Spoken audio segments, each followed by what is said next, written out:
Hello guys, ನಮ್ಮ ಚಾನಲ್ಗೆ ಸ್ವಾಗತ. ನೀವಿನ್ನು ನಮ್ಮ ಚಾನಲ್ನ ಮೊದಲನೇ ಬಾರಿಗೆ ನೋಡ್ತಾ ಇದ್ದರೆ ಲೈಕ್ ಮಾಡಿ, ಶೇರ್ ಮಾಡಿ ಮತ್ತು ಸಬ್ಸ್ಕ್ರೈಬ್ ಮಾಡಿ. ನೀವಿನ್ನು ಈ ಶನಿವಾರದ ಎಪಿಸೋಡ್ ನೀವು ನೋಡೋದಾದರೆ ಟಾಪ್ 2 ಬಂದೇ ಬರ್ತಾರೆ. ಯಾರಾದ್ರೂ ಪಕ್ಕ ನಮ್ಗೆ ಹಾಗೆ ಸಂಗೀತ, ಪ್ರತಾಪ್, ಕಾರ್ತಿಕ್ ಟಾಪ್ 3 ಇರ್ತಾರೆ. ಅವ್ರ 3 ಜನದಲ್ಲಿ ಯಾರು ಬೇಕಾದ್ರೂ ಗೆಲ್ಬೋದು. ಯಾಕೆಂದರೆ ಅವರಿಗೆ ಜಾಸ್ತಿ ವೋಟ್ಸ್ ಬಿದ್ದಿರುವ ಕಾರಣ ಅವರೇ ಟಾಪ್ 3 ಇರ್ತಾರೆ ಅಂತ ನನ್ನ ಅನಿಸಿಕೆ. ನಿಮ್ಮ ಅನಿಸಿಕೆಯನ್ನು ಕಮೆಂಟ್ ಮೂಲಕ ತಿಳಿಸಿ.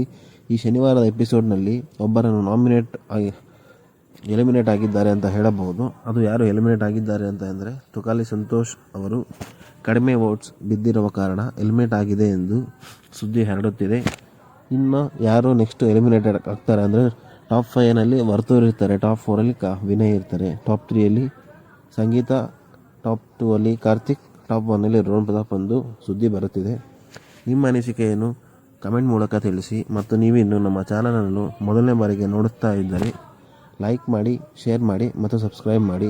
ಹೆಚ್ಚಿನ ವೋಟ್ಸ್ ರೋಹನ್ ಪ್ರತಾಪ್ಗೆ ಬರುತ್ತಿದೆ ಎಂದು ನಮಗೆ ಸುದ್ದಿ ಹರಡುತ್ತಿದೆ ಮತ್ತು ಕಾರ್ತಿಕ್ ಕೂಡ ಸೇಮ್ ಅದೇ ಥರ ವೋಟ್ ಬರ್ತಿದೆ ಎಂದು ನಮಗೆ ಅನ್ನಿಸುತ್ತಿದೆ ಮತ್ತು ಹೆಚ್ಚಿನ ವೋಟ್ಸ್ ಸಂಗೀತ ಅವರಿಗೆ ಬರ್ತಿದೆ. ಟಾಪ್ 3ಯಲ್ಲಿ ಅವರು ಪಕ್ಕ ಇದ್ದೇ ಇರ್ತಾರೆ ಎಂದು ಸುದ್ದಿ ಹರಡುತ್ತಿದೆ. ಶನಿವಾರದ ಎಪಿಸೋಡ್ನಲ್ಲಿ ತುಕಾಲಿ ಅವರು ಎಲಿಮಿನೇಟ್ ಆಗಿದ್ದಾರೆ. ನೀವಿನ್ನು ನೋಡೋದಾದರೆ ತುಕಾಲಿ ಅವರು ಕಡಿಮೆ ವೋಟ್ಸ್ ಬಿದ್ದಿರೋ ಕಾರಣ ಎಲಿಮಿನೇಟ್ ಆಗಿದ್ದಾರೆ. ನೀವಿನ್ನು ನಮ್ಮ ಚಾನಲ್ ಸಬ್ಸ್ಕ್ರೈಬ್ ಮಾಡ್ಕೊಂಡಿದ್ದಾರೆ, ಸಬ್ಸ್ಕ್ರೈಬ್ ಮಾಡ್ಕೊಳ್ಳಿ. ಮೊದಲನೇ ಬಾರಿಗೆ ನೋಡ್ತಾ ಇದ್ದರೆ ಲೈಕ್, ಶೇರ್ ಆ್ಯಂಡ್ ಸಬ್ಸ್ಕ್ರೈಬ್. ಇದೇ ಥರ ಅಪ್ಡೇಟ್ಸ್ಗಳಿಗಾಗಿ ಸಬ್ಸ್ಕ್ರೈಬ್ ಮಾಡ್ಕೊಳ್ಳಿ. Thank you. ಇಲ್ಲಿಗೆ ಮುಗಿಯುತ್ತೆ ಶನಿವಾರದ ಅಪ್ಕಮಿಂಗ್ ಎಪಿಸೋಡ್ಗೆ ಸಬ್ಸ್ಕ್ರೈಬ್ ಮಾಡ್ಕೊಳ್ಳಿ.